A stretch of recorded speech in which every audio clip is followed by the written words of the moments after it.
আসসালামু আলাইকুম বন্ধুরা, এটা হচ্ছে সাফিক। আজকে কাজ হচ্ছে এই যে গাছের যেসব বেগগুলো ঝুলে পড়ে রয়েছে এইগুলো কাটা। আজকে কাজ হলে কাজের এক একটা গাছ কাটবো, মালয়েশিয়ার ইঙ্গিত 2 ইঙ্গিত করে দেবে।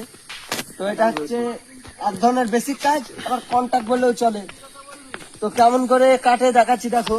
এই যে এইসব বেগগুলো ঝুলে আছে, এগুলো মালয়েশিয়ার ভাষায় কোলপ্পা বলে।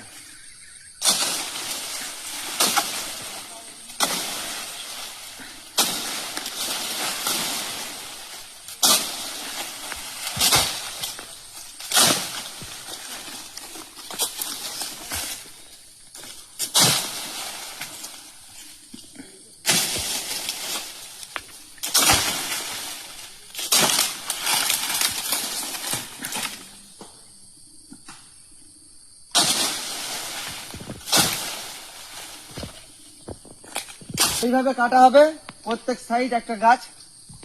এইভাবে একটা গাছ কাটা হলে 2 ইঞ্চিত পাওয়া যাবে।